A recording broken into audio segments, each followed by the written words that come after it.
رحيم كريم عظيم عليم حليم حكيم متين. Bismillah ar-Rahman ar-Rahim. So this book, 40 Spiritual Rules from the Journey of Life from Al-Quran, just recently came out. It's a book which is drawing some religious rules or the spiritual rules from Al-Quran, which are sort of universal in their application and applicable to most people. So any person, irrespective of their faith or religious background, can refer to those rules and learn from it and improve their spirituality. There's a sort of a general decline in spirituality in the society, which is manifested by people having psychological issues, depression, anxiety, having difficulty maintaining relationships. Some people indulge in substance abuse or even commit acts of violence or self-harm. So I think one of the main reasons behind all of this is that people are not focusing on their spirituality, on spiritual development. Even religious people are not focusing on spirituality. So the idea of this book is that people can refer to these sort of general spiritual rules and then refocus or pay their attention back towards their spirituality and hopefully become a better version of themselves.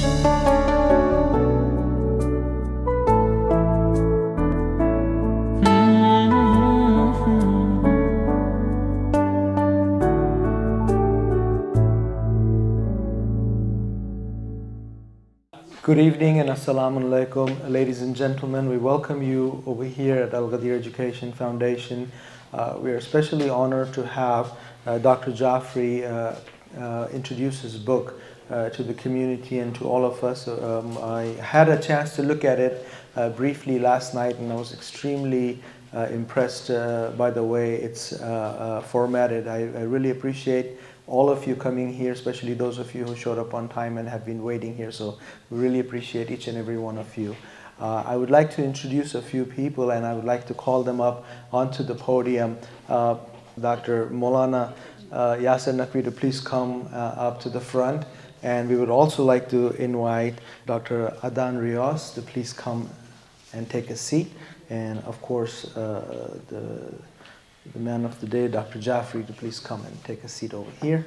We really appreciate it. Before Dr. Jaffrey gets too comfortable, I would like to invite him to come up to the podium and start this program by the recitation of the Holy Quran. Bismillah ar-Rahman ar-Rahim. Thank you very much everyone for coming, and my son was supposed to recite it, but he's stuck in the traffic with mom, so I'll take his place. I'm going to recite a small chapter. The Quran has various chapters, and it's called Surah Shams, which means the sun, and see how it goes. I'll do the Arabic and then the English. Bismillah ar-Rahman ar-Rahim. وَالشَّمْسِ وَالضُّحَاهَا وَالْقَمَرِ إِذَا طَلَاهَا وَالنَّهَارِ إِذَا جَلَّاهَا وَاللَّيْلِ إِذَا يَغْشَاهَا وَالسَّمَاءِ وَمَا بَنَاهَا وَالْأَرْضِ وَمَا طَحَاهَا وَنَفْسٍ وَمَا سَوَّاهَا فَأَلْهَمَهَا فَجُورَهَا وَتَقْوَاهَا قَدْ أَفْلَحَ مَنْ زَكَّاهَا وَقَدْ خَابَ مَنْ دَسَّاهَا كَذَّبَ الثَّمُودُ بِطَغْوَاهَا إِذِ انبَعَثَ أَشْقَاهَا فَقَالَ لَهُمْ رَسُولُ اللَّهِ نَاقَةَ اللَّهِ وَسُقْيَاهَا فَكَذَّبُوهُ فَعَقَرُوهَا فَدَمْدَمَ عَلَيْهِمْ رَبُّهُم بِذَنبِهِمْ فَسَوَّاهَا وَلَا يَخَافُ عُقْبَاهَا. So translation goes like this: in the name of Allah, the most beneficent, the merciful. By the sun and its brightness, and by the moon when it follows it, and by the day when it displays it, and by the night when it covers it, and by the sky and he who constructed it, and by the earth and he who spread it, and by the soul and he who proportioned it, and inspired in it the wickedness and righteousness. He has succeeded who purifies it, and he has failed who instills in it corruption. Samud, the people of Samud, denied the Prophet by reason of their transgression. And when the most wretched of them was sent forth, and the messenger of Allah said to them, "Do not harm the she-camel of Allah or prevent her from drink." But they denied him and hamstrung her. So their Lord brought down upon them destruction for their sin and made it equal upon them. And he does not fear the consequences thereof. Sadaqallahu al-Azim. Thank you so much, Dr. Hassan, for the beautiful recitation.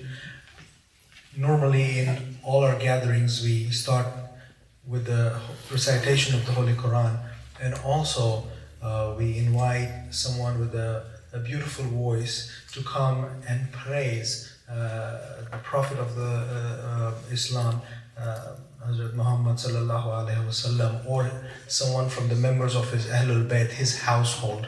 And these acts of reciting of the Holy Quran and these acts of praising the household of the Holy Prophet brings upon additional blessings to the gathering. So with this, I would like to invite a very special friend of ours, also graduate from UT Houston from the dental school, practices in Umbel, and I believe his wife is a medical student who does research with Dr. Jafri. You might know her too. So we'd like to invite Brother Minhal to please come and recite a few verses. میں ہوں در عباس ہے اور میری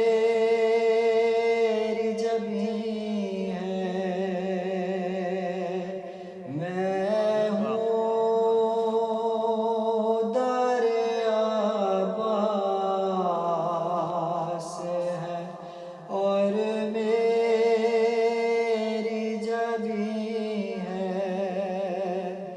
سب کہنے کی باتیں ہیں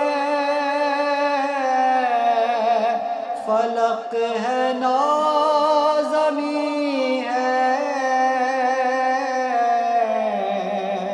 میں ہوں در عباس ہے اور میری جبیں ہے زخمی ہے مگر کربو بھلا کتنی ہنسی ہے زخمی ہے مگر کربو بھلا کتنی ہنسی ہے جنت کہیں دنیا میں اگر ہے تو یہی ہے جنت کہیں دنیا میں اگر ہے تو یہی ہے اتنا ہی یقین ہے تیری امداد کا مجھ کو اتنا ہی یقین ہے تیری امداد کا مجھ کو جتنا مجھے زہرا کی دعاؤں کا یقین ہے جتنا مجھے زہرا کی دعاؤں کا یقین ہے کیوں مدحت عباس میں لکنت ہے زباں کو کیوں مدحت عباس میں لکنت ہے زباں کو دیکھو کہیں محفل میں سکینہ تو نہیں ہے دیکھو کہیں محفل میں سکینہ تو نہیں ہے میں ہوں در عباس ہے اور میری جبیں ہے. Thank you so much, Brother Minhal. That was a beautiful recitation. With this, I would like to introduce our next speaker, the esteemed professor of medicine in the Division of Oncology at UT McGovern School of Medicine. He's the director of hematological malignancies, and he's internationally renowned for his work in HIV-related cancers. He has received several awards, including the MD Anderson Cancer Center Distinguished Alumni Award. And he's a native of Panama. He lives here in Houston with his lovely wife and his daughter. I would like to invite Dr. Adam Rios. Please come and say a few words about this. I love these introductions because I wish my mother would be here. She will believe everything. Dr. Saeed, thank you so much for this invitation, but more importantly, thank you for being my friend. We really, I don't know how I ended up here, okay? So I just want to say that my first, I hear this singing for the first time in Toledo, in Spain. And when I went to Spain, we got to Madrid, and it was Madrid, and then we drove to Toledo, and everything changed. And that was the first time that I saw the influence of the Eastern world and the contact. Then I went to Lebanon, and my people, they will ask me, they will say, so what's your name? I will say, Aidan Rios. And they will get confused, and they will call me Adnan. And, and now I will get the best table, the best food. They will say, come Adnan, this is Adnan, bring him to the table. So I know when I go to places, if they don't know me, I introduce myself as Adnan, because I know it will work. But the reason I'm here is really because somehow we went to start having dinners, and we drifted, both of us, toward the reality of our lives, and we start talking about our families and the state of the world, and then from the state of the world, we reduce our conversations to the state of society, and then we drifted naturally where all humans should drift, which is our state, you and I, how we view life. And I think that the greatest gift from this conversation with Dr. Saeed has been that it brought me back to the understanding that all these complexities that we see in the world can be actually reduced to our own humanity, to who we are. And that the biggest picture of society is a summation of who we are as individuals. And by that, I'm trying to say that as we change ourselves, the world will change. And I think that the problem is we want the world to change without us changing. And that's not going to happen.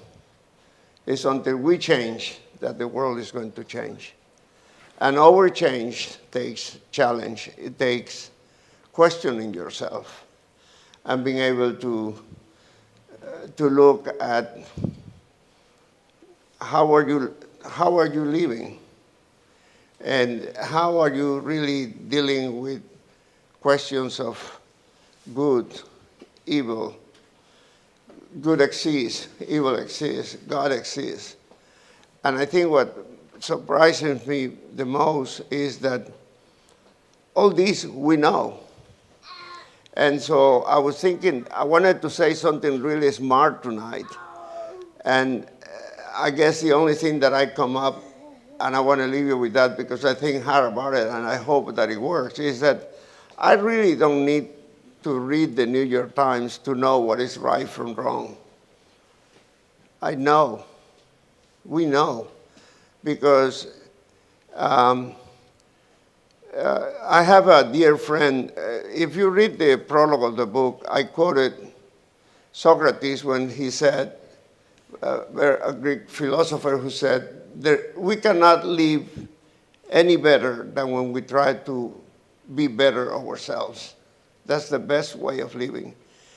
And I used to have this conversation with this friend. He's now passed. And then I found a replacement. and with Dr. Sayed. And, you know, I tell you something that brought me to this conversation with Sayed when we have one of the first conversations. This friend was very important in politics in Panama, and he was very well known in the political world. And so one time I went to visit there. I was sitting in his restaurant. We were eating, and a man walked in and sat into a table. And he immediately stood up and went to the man, had some words with him, and then he called one of his waiters at the restaurant, and he gave him some instructions, and then came back to the table. All the other people that were on the table that knew the relationship looked at him kind of funny, and I noticed that, and I didn't pay much attention. And then the man ate, finished eating. He called the waiter to pay, and my friend jumped immediately and told the waiter, no, what are you doing? And he went to the man, said goodbye, thank you, and so on, and then he came back to the table. And then one of the persons on the table said, what is wrong with you? You know what he did to you.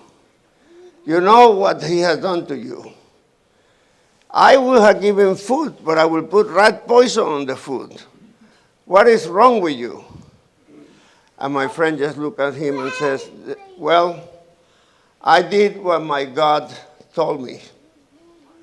And this person said, oh, I didn't know you have a God. It's the first time I hear you say that. He said, my God is my consciousness. I know that he right now is in bad times. So that's it. So the bottom line is, the consciousness of God is in all human beings. I really am convinced of that. I really know that we know instinctively right from wrong. But we're humans. And so the Word of God, whether it be the Bible, the Quran, the Word of God help us to overcome our humanity and give us the strength to do what is right. And that's why it's so important to have these sorts of rules or reflections, which is thinking. Reflection is thinking of Dr. Sayed, and I want to let him have his peace. I love microphones, but I think that I have overstayed my invitation. I just want to tell you how grateful I am and how fortunate I believe, because I have learned from talking with Sayed.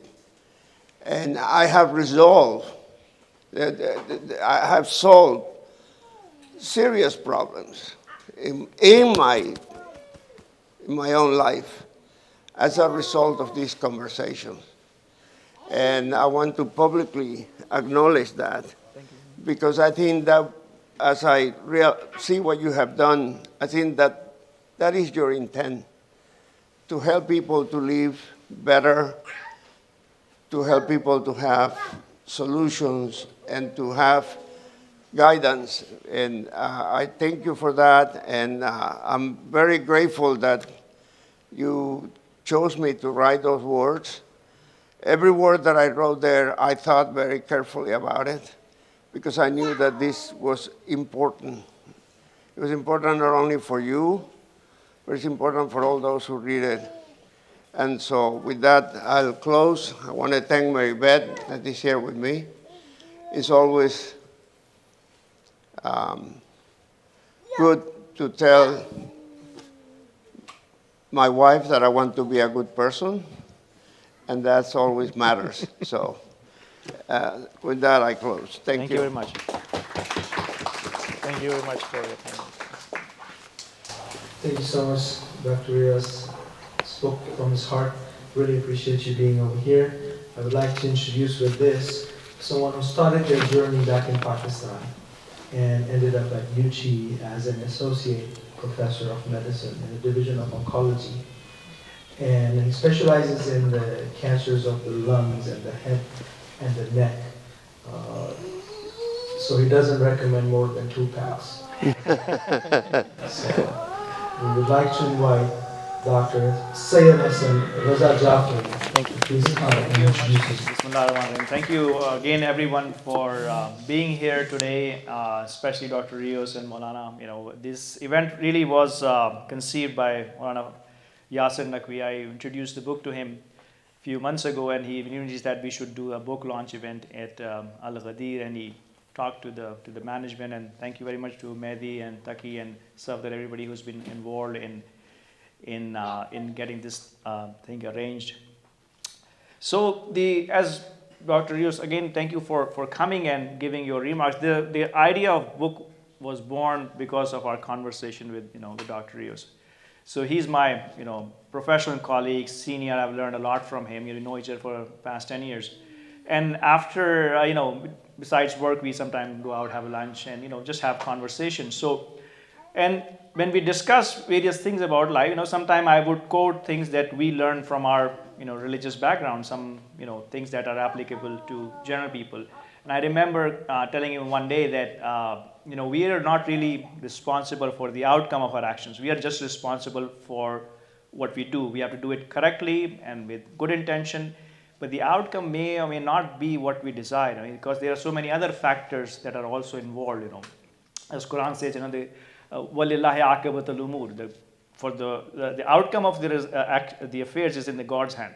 So even if you have given your best and the result is not what you were anticipating, even you meant well and you put in your 100%, but it may be that the outcome is not what you were desiring.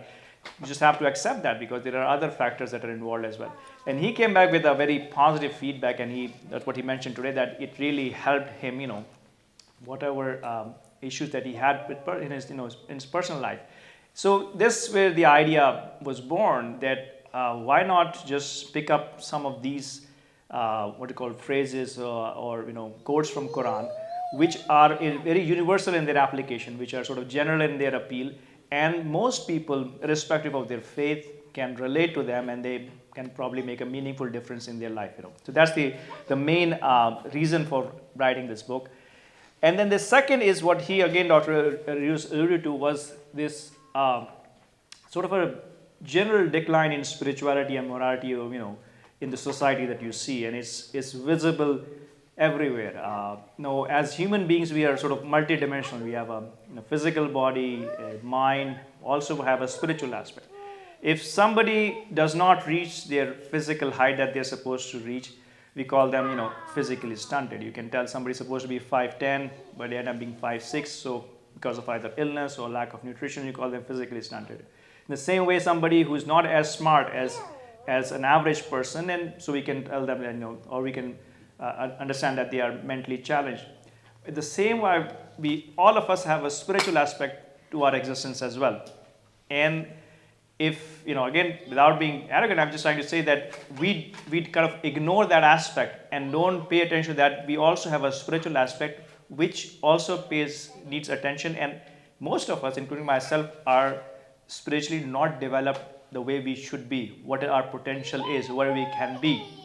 So there's a need to refocus back on spirituality so that we can reach the potential that all of us can aspire to be. And spirituality is also something which combines or brings people together. The focus, the main meat of all religions, or the main focus of all religions, whether it's Christianity or Islam or even Buddhism and Hinduism, is actual spiritual development, and which often gets lost in the rituals and then the main teaching. That in the end, the idea is that if you follow a particular ideology or school of thought, you should be able to cultivate your spirituality.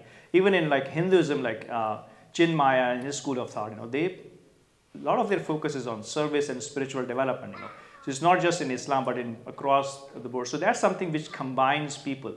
And again, we can see in this room, thank you everyone for coming. There are people who are Muslims, both Shia and Sunni Muslims. They're Christians. I've shared this book with Hindus as well. So this spirituality is a common theme between people, and people can through this book can relate to their spirituality. So that was the second, motivation.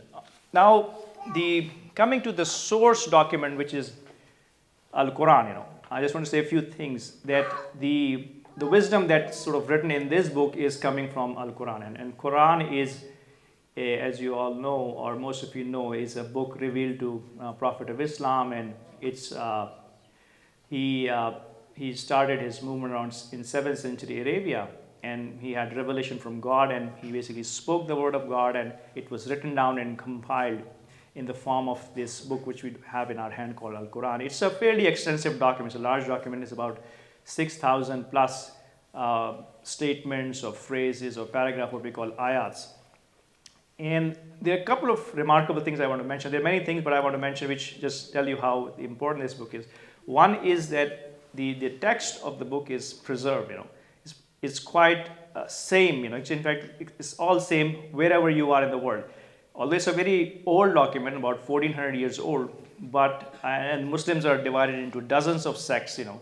But despite all that, and there are thousands of publishers, the copy of Quran that you would get from, let's say, Australia would be exactly the same as you would get in Europe or South America or North America, or Africa. There is no difference. There is so uniformity. There is no change in the book. There is no version 2 or next edition of Quran. But that may be, you can say, okay, humanly possible that you can preserve the text.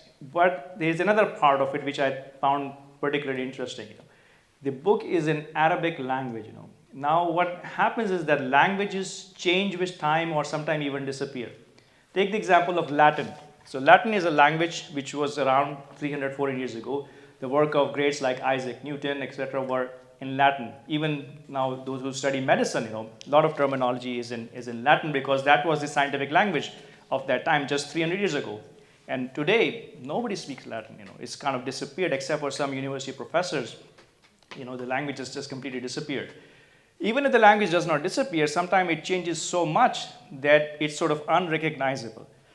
Take the example of English. Shakespeare work is maybe 300, 400 years old. If you pick up Shakespeare work and start reading it, you may have some difficulty, following, because it's sort of written in a language what's called early classic language, which is different from modern colloquial English right now.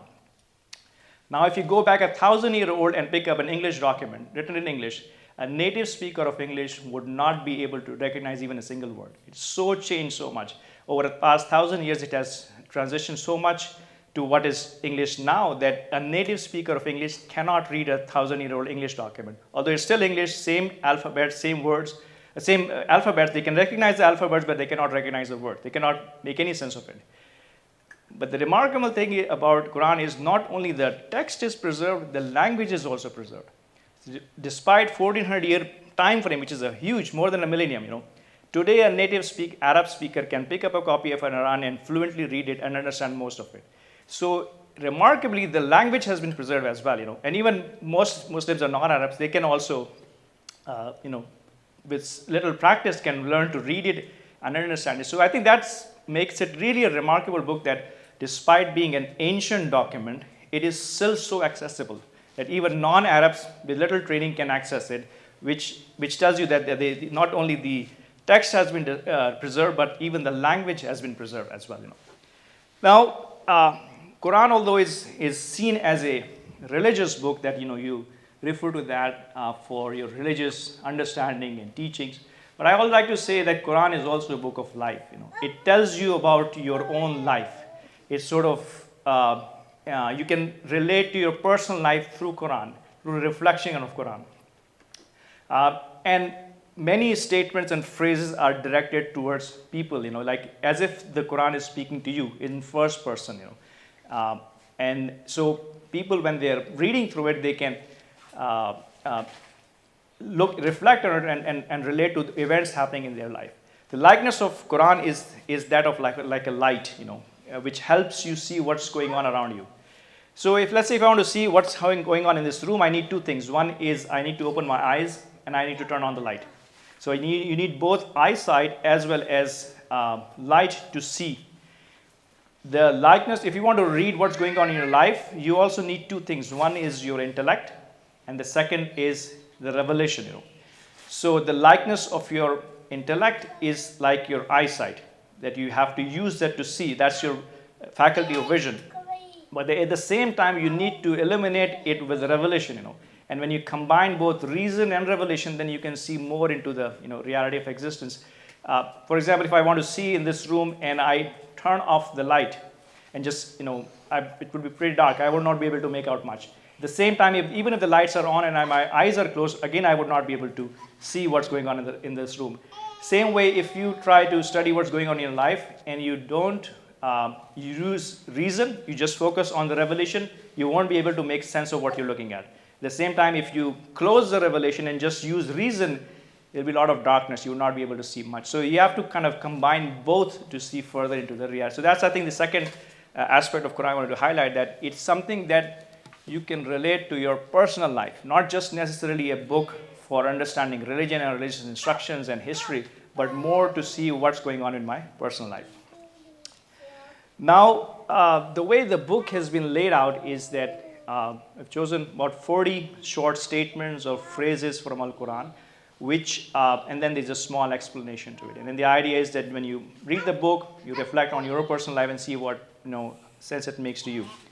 And what I want to do next is just talk about the first spiritual rule, which is basically telling that life is like a journey. So if you want to ask this basic question, what is a human life?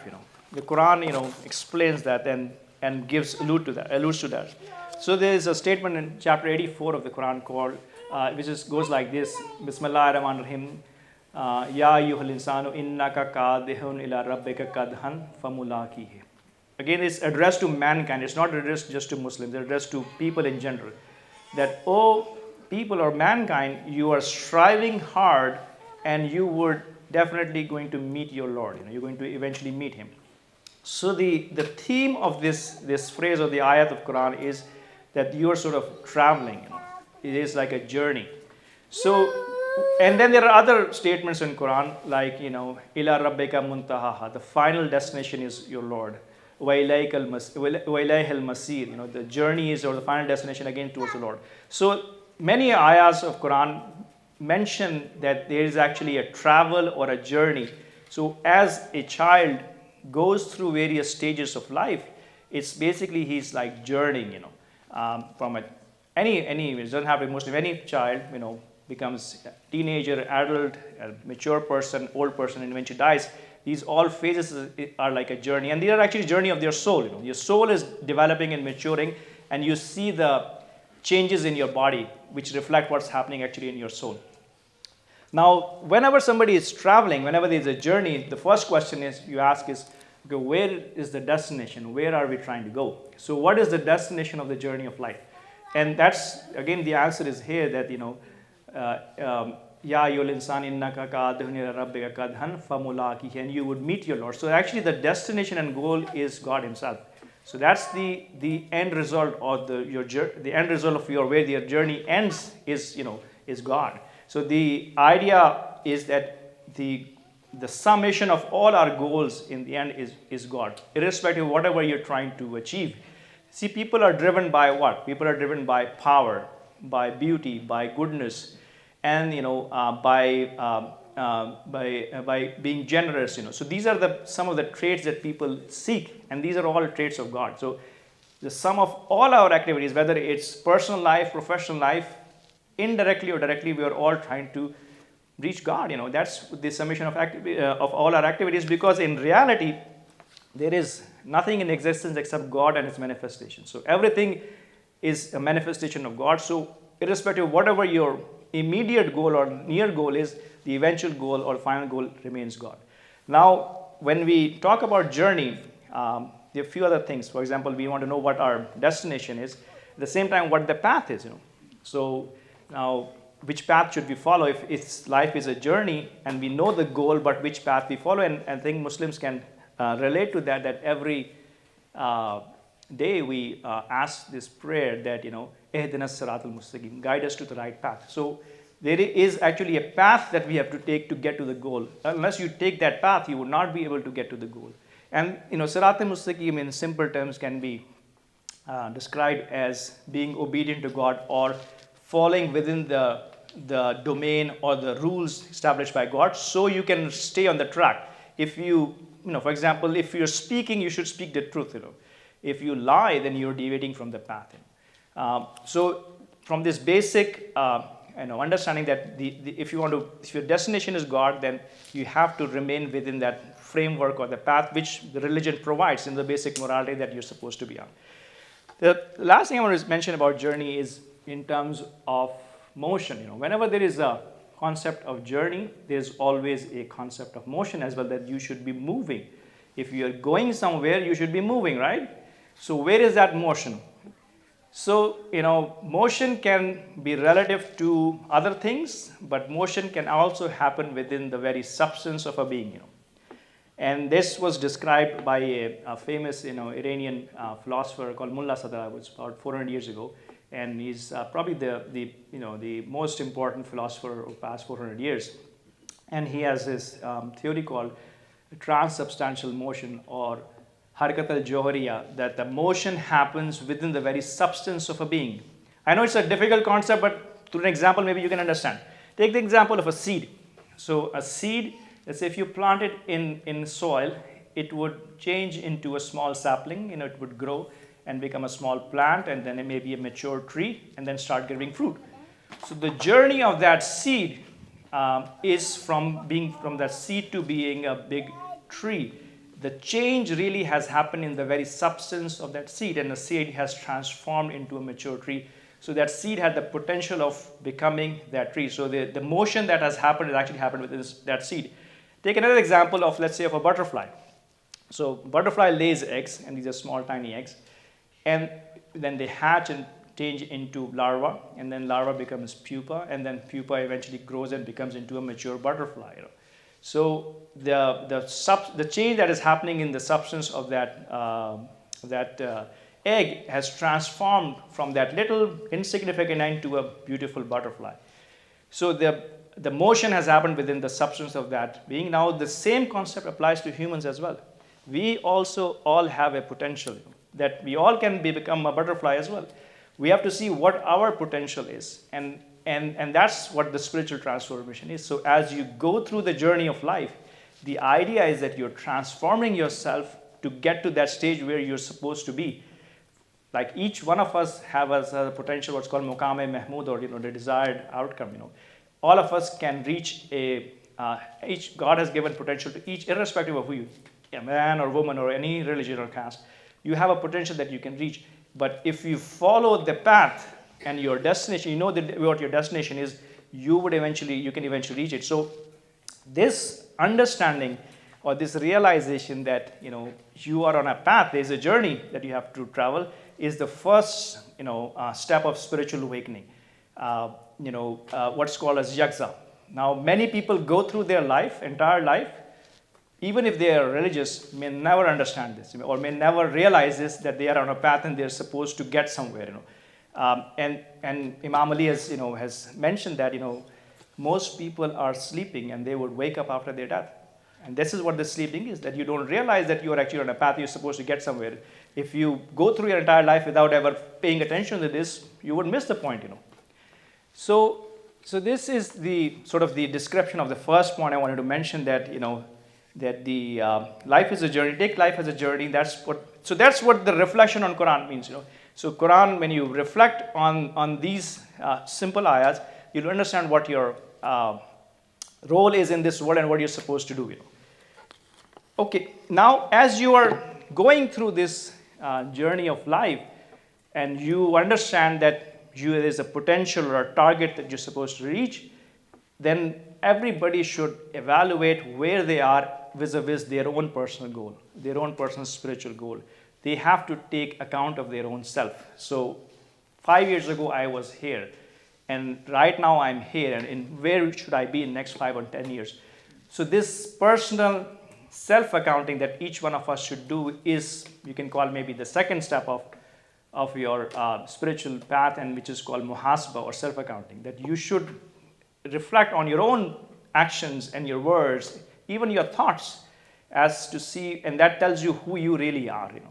So everybody acts according to who they are. So if you want to know who somebody is, just see how they are behaving or how they're acting. So as the book's title is 40 spiritual rules, just mentioned two things here. The one is that you should understand that your life is a journey, and then within journey you have to take self-account of where things are as well as your journey is concerned. Now, the other thing I want to mention about spiritual growth is that it's not just the religious acts that make us grow spiritually. It's actually the entire life. The entire life has been designed as such. That all sort of mundane or routine activities of life are there actually to help you grow spiritually. For example, if a young boy or a girl goes through school, becomes an adult, is independent now, living on their own. So their ego is fully developed, confident, self-confident. They have reached, a personal spiritual milestone. Next thing what they do is they get married, start living with someone. Now their ego is in complete, constant conflict with another person who's also living with you, that has different aspirations, goals, different choices from you. Now your ego has to adjust to that other person who's living with you. And that's often where the conflict starts, when you have to do shared decision making. So, in our household, we have simplified it. My wife makes all the decisions. I just, go with that, and it makes life easy for us. So anyway, so you start, when you start living with another person, that really is a shock to your ego, because you're so used to doing things on your own. Now you have to share your space with somebody else, and tolerate their personal habits, and maybe they want to go there and you want to go somewhere else, and they have different. How do you negotiate that? That's what the idea is. That's designed so that you can adjust your soul.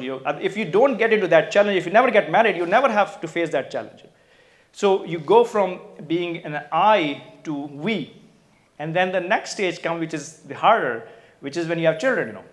Then it's all about them now, so it's no longer about you. So previously you want to watch, XYZ program on your television. Now you can't do it because, the kid wants to watch television. So now your whole life is rotating around them.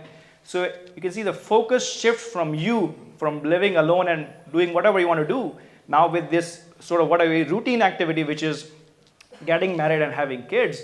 Your ego is developing or transforming and causing spiritual development. So if you, let's say, never get married and never have children, let's say you decide not to do that, your soul will not grow, because you cannot have that stress or challenge of, living with others or tolerating kids. When you have small kids, sometimes eating dinner is a challenge, I know the moms can relate to that. Or, you're tired through the entire day's work, and you have put the kids to bed, and and you're about to doze off, and the kid says, Dad, I want more boo-boo, I want more milk. And that you want to, of course you get frustrated. I know you can relate to that. So that's how the ego develops. That do you shout at your kid and snap and say, no, just go to bed, or do you put pressure on yourself and get up and take care of his need or her need, So the idea I wanted to explain here is that spiritual development is not just through religious acts, but through the entire life. The whole life has been designed. It is like a large womb of time and space in which your soul is growing. And what you do, what you say, and what you even think about impacts your soul. So unless you are mindful of that, your soul would just grow without ever being looked at. It's like if you never go to see a doctor, your body would develop illnesses or may have shortcomings. But when you have analysis, your personal analysis, to see where my soul is and vis-a-vis where my potential is, then you can be a better version of yourself. Now just a couple of more points. I know maybe it's getting late. That how does one know if they are spiritually growing or not? What are the sort of signs or how we can tell? One is the idea that your personal ego is less. It's not about you. When you were a child, when you were growing up, it was all about you. You were the center of the universe. Your mom loves you, your dad loves you, your aunts love you. And you're, of course, self-confident, your ego has grown, and now you're living with your in-laws, who don't, appreciate you as much as your parents were, or your husband doesn't do that, or your wife doesn't do that, and then you have kids. your ego is going through stages of spiritual development. So if your focus remains, or if your way remains the way you when you were a child, then you're not growing spiritually. If you're still, I want things to be done this way, and I want everybody to act in a way that I want them to act, then you're still acting like a child. The child, for example, wants everything. For example, if you're using phone, the child wants that phone. Or they want, if you are going out there, they also want to go out. So they are involved in everything. Now some people become old or elder and they still act like a child, because they never grow and mature to understand it's not about them, it's about other people as well. So when you've made that transition and understand that you are actually not that important, as you think you may be, then you are growing a step ahead in your spirituality. It's not that you lose self-confidence, but you understand, no, there are other people as well, who have their rights and who they have wishes. You have to respect that. It's not just about you. So that's, I think, one sign that, how self-consumed you are versus how self-conscious you are about others. And the other thing, and then when you realize this, then you have more empathy. Then you can relate to other people. Why is somebody acting like this? Why are they angry at this situation? Or why are they behaving in that situation? And then you can understand them better. Because often the conflict is because we don't understand why our husband or wife is behaving in such a way. If you understand, if your ego is less, if your focus is less on yourself, then you can understand them better. You can have a better, way of dealing with that. The third point I can maybe mention is relates to being what's called being patient and being tolerant. If you can, when you're living with and household is a great incubator for spiritual development. So don't underestimate living in a family. That's where your soul grows. It's not just in the mosque or the church. It's actually maybe it could be at your workplace. It could be in your house, because in the house you're really exposed. There's nobody. You can behave the way you really are. You can snap at your kids, you can shout, you can do whatever you want to do, because nobody's you're not exposed by the societal pressures. You are behaving, as long as the things remain within the household, you can act the way. As long as nobody knows, or your in-laws don't find out, or your parents don't find out, or your siblings or brothers don't find out, you can act the way you really are. So when you have tolerance or patience for others, when you can learn to understand that other people make mistakes and they may even harm you, but you have forbearance and patience for that, that's, I think, another sign of spiritual development. In Arabic we call it hilm, that having that forbearance of tolerating others, not only tolerating them, but tolerating their mistakes as well. And some of those mistakes may actually be harmful to you. And the last one I want to mention about spiritual development, I think, is the idea that, which often is perhaps the most difficult to achieve, is to be just. Being just is very difficult. When your interests and desires clash with another person's interests and desires, how do you make reconciliation? Or if somebody has a right on you, do you step back or do you push through?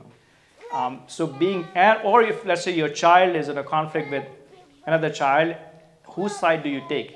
Your child's side or the child who was wrong, or who was right? So being just, I think, is probably the ultimate test of your spiritual development. That if you have, and many people are not, they would, go with your daughter or with your son. It's my daughter, I have to take her side. But being just is definite sign of spiritual development. That if you have reached that level of maturity, that I have to be with the side of who is right and not with the side that is wrong, irrespective of what my relationship is. Or even to myself, if I am over speeding and the cop stops me, I should accept, yes, I was over speeding. Not try and fool the cop or try to give that justification what happened. So applying justice to your own self, again, is a sign of spiritual development. And the last point I want to mention is, let's take a bigger worldview and see where things are headed, or what is happening to human race in general, or what is expected to happen. Let's take a brief look at 10,000-year history of human life. So we started at hunter-gatherers, living on their own, then started agriculture and farming and started developing communities, villages, and basically a society or civilization was formed. So you form a society, you form a civilization. And then, when you have these basic resources of survival, now you're in a stable society. Now you can focus on other academic works or intellectual works, and that's what the Greeks did. Was they developed philosophy. So Aristotle and Plato and Socrates, say they worked on philosophy, trying to basically understand how to think properly. So philosophy is basically trying to reach higher meanings through thinking, through deep thinking, and logic, is a correct way of thinking. So that was one step in human consciousness development, that your consciousness grew, that we understood that through reason and through logic we can understand things. And then there was a birth of Islam in 7th century, and that changed human thought process even further, right, to the next level.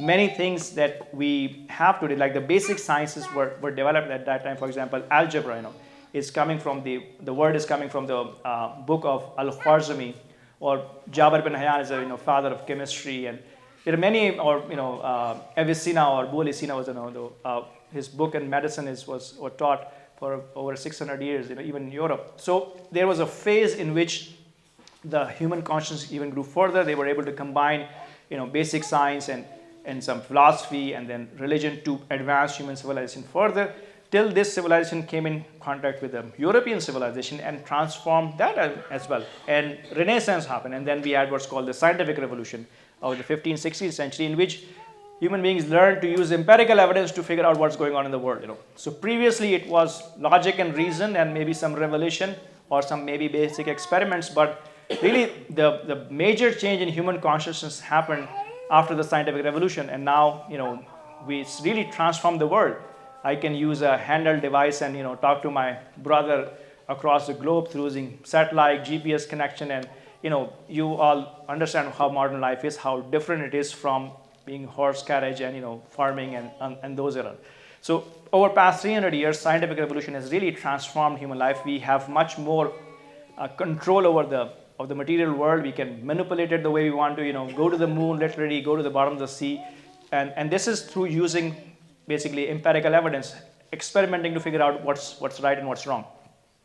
And it has changed. We have changed life. We have 5G, we have electric cars, we have AI. But our problems are not solved. In fact, some of them are getting difficult. We are struggling with divorces, with violence against women, or with substance abuse, people committing suicide, and it's across the globe. It's not just in developed society. Even and I come from Pakistan and I visit Iraq, you see people struggling with similar things even there, and sometimes even worse. So question is, what is the next thing that is going to happen? Or how are we going to improve our consciousness that we become better? And I think that's where this era of spiritual awakening, I think, is anticipated, that human consciousness would evolve to the next level where you would understand that being wrong to somebody is actually being wrong to your own self, or being good to somebody is actually being good to yourself. So if I help someone, I'm actually helping myself. But if I harm someone, or if I shout at someone or disrespect them, I am actually harming my own soul. So acting wrong against other is not out of question, because you don't want to do that. This may be acceptable to us in concept, but we really don't believe in that. Otherwise, we would not act like that. If your intellect grows to such a level, or your consciousness grows to that level, that another way of saying is, you are so spiritually awake that you realize that how you're dealing with others is, in the end, is only impacting your own soul, and you would have to face the consequences of it. So one of the rules of spirituality is that whatever you do does not end up in void. It comes right back at you. So if you act in a good way, you would see the results of that. Or if you are oppressing someone, you cannot get rid of it. It would eventually come back to you. So you have to face the consequences of your action. There is no way around it. And that's what the ma'ad, or the concept of day of judgment, is, that, or sometimes it's called as karma, that whatever you do eventually comes back to you. So the system is designed in a way that even your intentions are being recorded or being acted on.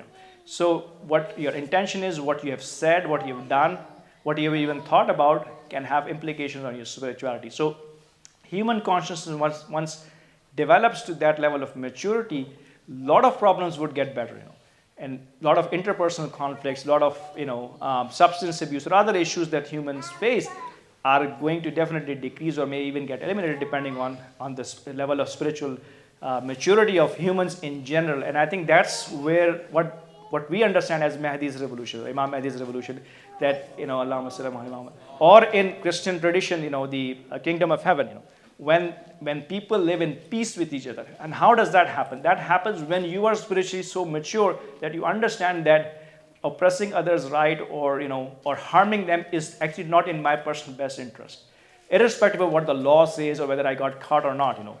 Because if I harm someone, I steal or I hurt them in any way, it's creating an impact on my soul, and I would have to compensate for that either in this life or soon after that.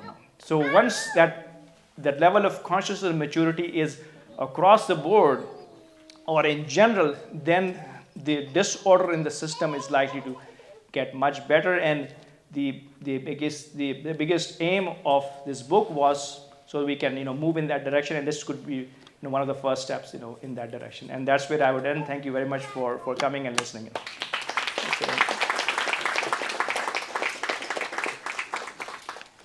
Thank you, Dr. Jafri, for that very inspiring speech. We are all looking forward to learning more from your book and taking advantage of this beautiful opportunity that you have provided us to develop spiritually.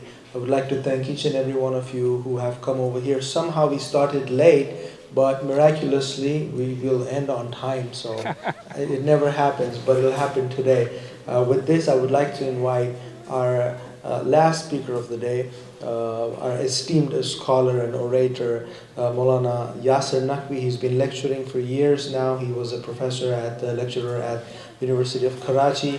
Now he lives in Houston, and he imparts his wisdom at not just this center but elsewhere as well. Please welcome Maulana Allama Yasir Naqvi to the podium. Thank you. أعوذ بالله السميع العليم من الشيطان اللعين الرجيم بسم الله الرحمن الرحيم. Reality is that I'm here only to listen those two knowledgeable speakers, and I'm really inspired at how Dr. Hassan Jafri explained the importance of spiritual and moral values of religion. And don't underestimate the audience of Majalis. If we have, like Dr. Hassan Jafri in Majalis on Farshiaza, so how we have to elevate the matter and content of the speech, you can understand this. So I just want to take 2 or 3 minutes because it's already late. So you know that the profound mind behind this book, a man known as Dr. Hassan Jafri, and the rules and codes and the Quranic phrases which has been mentioned in this book, upholded by the verses of Quran. So I want to share only one thing. The spiritual rules and codes which we have in Quran, they are the symbols. How we implement these rules in our life. This question arises. What is the best way? When we talk about the codes, the rules, the spiritual rules which has been mentioned in Quran, that is we call also Quranic phrases. For example, Tawakkal ala Allah. These are the 40 spiritual rules. These are Quranic phrases. And every phrase has a complete code of life. and how we implement in our life. These symbols and rules,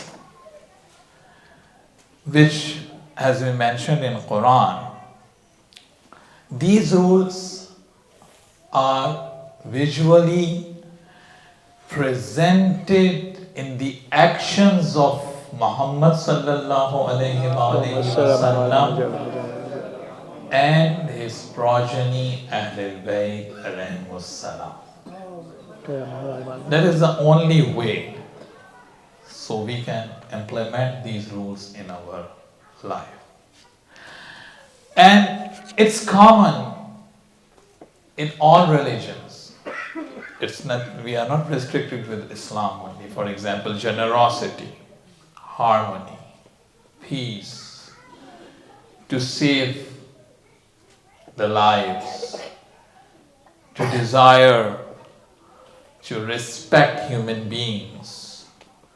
So all these rules and codes of lives are common. For example, these rules are most followed rules in Islam and Christianity, for example. So when we talk about the spirituality, so Quran described the method of unity between the religions. In Surah Al-Imran, verse number 164. Allah subhanahu wa ta'ala said, O Prophet Muhammad, say to the people of the book, O people of the book, come to the common terms as between us and you, that we worship none but God, and we associate no partners with Him.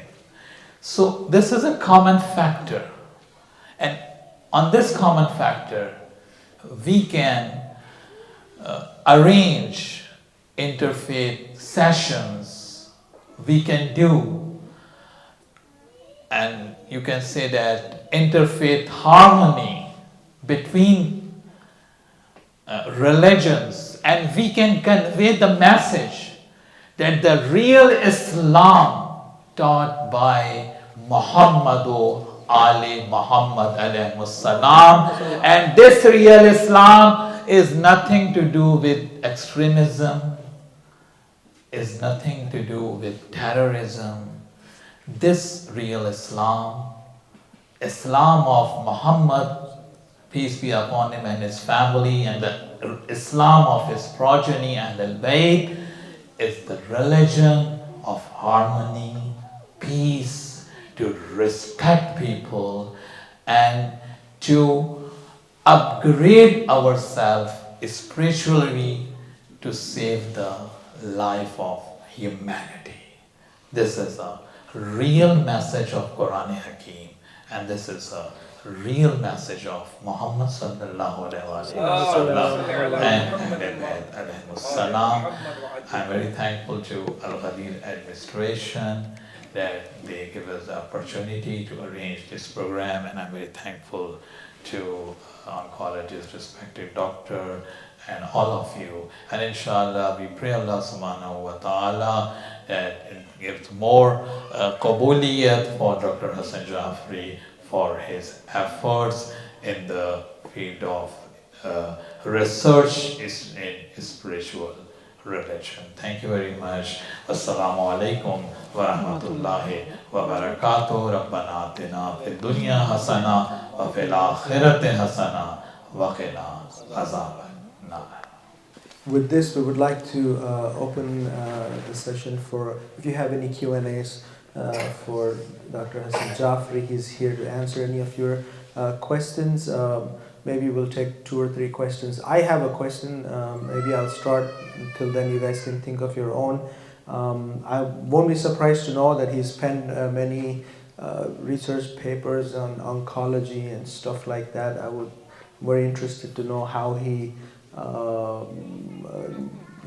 delved into this spirituality. I mean, we all have busy lives as is, and it's really hard to master 2, 3, 4 things at the same time. And this is his second book, I really enjoyed his first one. So while keeping his profession going, while doing his research and all, what made him enter this field? If you can just come Sure. over here, and then you guys can address the questions directly to him. No, thank you very much, everyone, for Maulana and then Dr. Rios.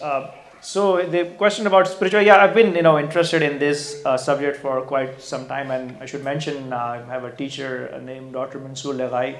He's based in Isfahan, Iran, and I've been in touch with him for past maybe 10 years or so, and taken some courses with him in spirituality and philosophy, and he's like a mentor and teacher. So that's where the lot of teachings and understanding come.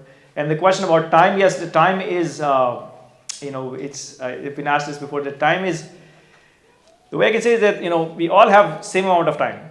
Everybody gets 24 hours, whether you're a child or a man or a woman, or everybody gets 24 hours, and you get 7 days in a week. Nobody gets, whether you're rich or poor.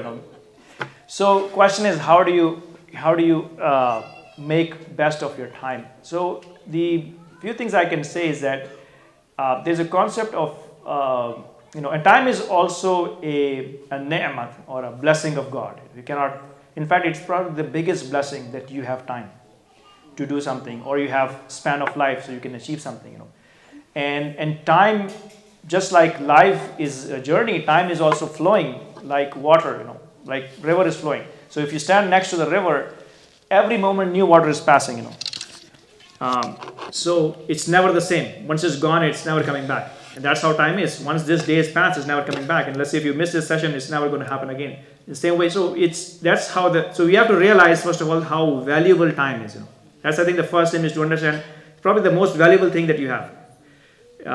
So you have to prioritize time over other things. For example, saving money, or spending money, or comfort. So we have to see, I can sleep during this time, or I could maybe do something with this time. And so that's, I think, what the basic equation is, that you have to prioritize time. And first of all, understand how important it is, and then compartmentalize. So this time is for family, and this time is for work, and this time is for reading and reflecting and writing. And the other thing is, though, again, for Muslims specifically, our lifestyle is such, we should have a lot of time, because our lifestyle is compartmentalized by prayers. You're supposed to be up at dawn. Each one of us is sort of obligation on us. So your day should start very early, and it doesn't get suspending on the weekends. It still applies the same. So the waking up at dawn is not it's not sort of has an exception on weekends. You still have to wake up at dawn, and once you're up, then you have time. That's actually the best time of doing things, getting things done, especially before the kids wake up. But they have a tendency to wake up earlier on the weekends as compared to the weekdays. Weekdays they never wake up. You have to wake them up. You have time for school. But anyways, and then I think that's what I can say, is that you have to value time, and then you have to compartmentalize. And that's, I think, one way of getting more things done. Any other questions? We have one right here. Yes. First of all, congratulations. Okay, my question is, how did you? It's very basic, actually. So how did you decide? Or picked only 40 rules, or I would say ayahs, maybe? I don't know. I have not, I still have to read your book, but how did you actually come up with only 40? Did you do a brainstorming session, a focus group, or something? So 40, Quran has thousands of rules you can, So the idea was they should be such which are applicable to most people, irrespective of what their faith is. So there are sort of general rules. That's why it's not for Muslims. It's 40 spiritual rules for the journey of life. So anybody who's alive, can relate to them, to understand or to apply in their life. For example, every affair has a time. لِكُلِّ أَمْرٍ مُسْتَقَرٍ. Every affair has a time. So you are planning something, and you're waiting for the right time. It may be that you have the right intention, you want to do something, but it's not the right time for it to do it. So even a right thing done at a wrong time can not give you the result that you're looking for. So I, based on my reading of Quran, I thought, these are the ones that are applicable to most people. So I just chose them, which anybody can relate to them, like on patience, on other things, So that's how shortlisted them. Yes.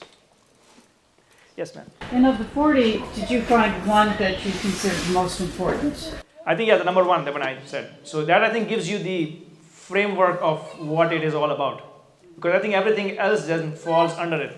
Once you understand, I think this is I think, as I said, this is the first step of spiritual realization that, you're not just living a life, you are on a time frame to finish something.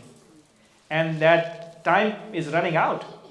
Every day, you're celebrating your birthday, but basically, you have another year has gone by and you have not still reached where you're supposed to be, So you're on a time frame. The clock is ticking, and when it's going to end, you don't know. It can end anytime, even tonight. Hopefully not, but it can end anytime. So once you have that, and this is what essence of spiritual awakening is, that you understand the on a time scale, and you have to get somewhere. And question is, what is the most important thing that I have to achieve in that time? And that is spiritual development. You have to grow as a soul. If you're doing everything else but not paying attention to your soul, honestly, you're wasting your time. Because you have basically lived through your life without doing the best basic tasks that you're supposed to do. And that is exactly one of the Imams, Imam Ali said that people are asleep and they would wake up after their death. I mean, I cannot be more profound than this at this point. Yes, sir. Yeah. I have a question. Dr. I know you're practicing professionally. Did you see any spiritual healing with the patient? Yes, spiritual healing. People. The way I see it is that people. What we practice, they almost all take medicine and chemotherapy, or go through. But not everybody has the same response. So some two patients with the same cancer may be on the same therapy, but they have different outcome. And I think a lot of time, and Dr. Rios can maybe relate to that as well, and the other physicians in the audience, that a lot of time it depends on the person's, their own mind frame.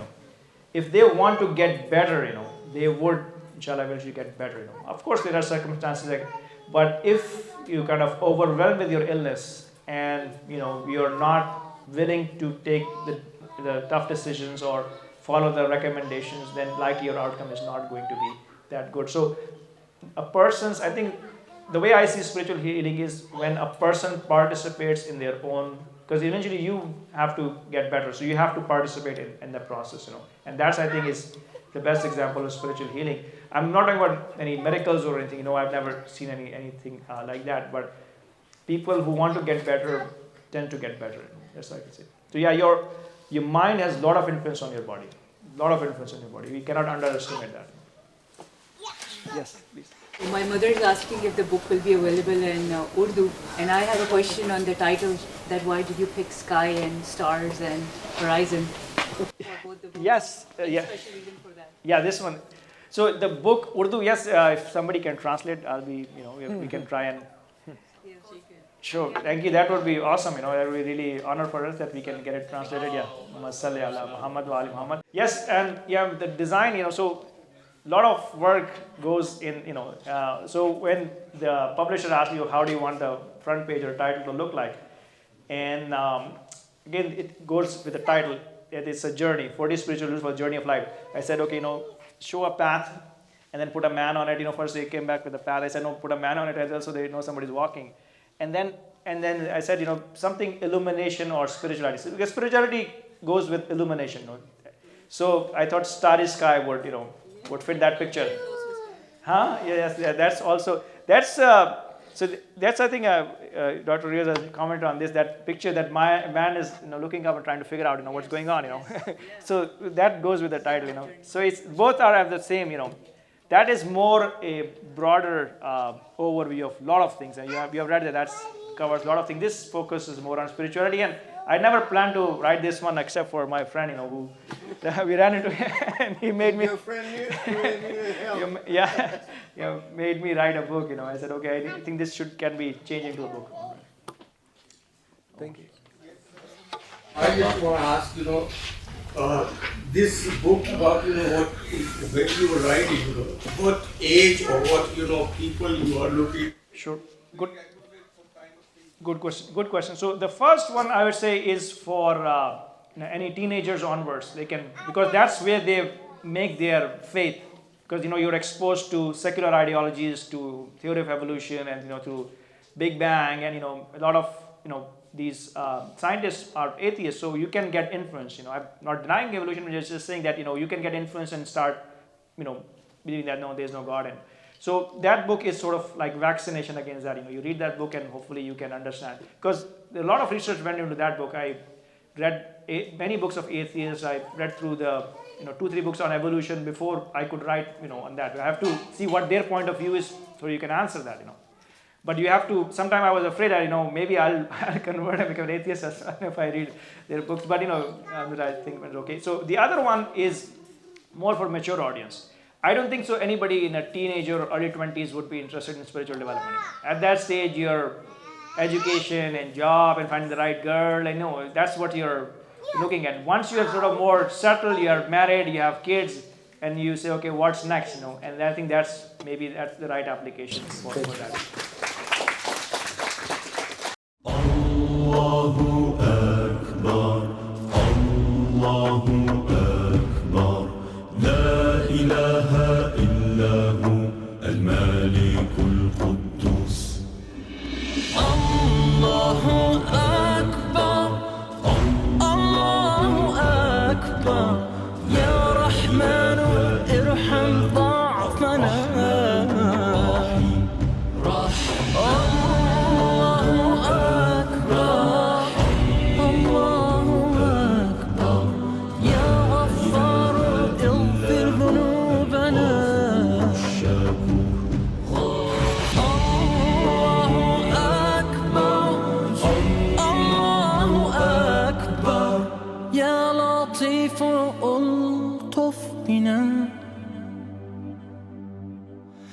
يا لطيف ألطف بنا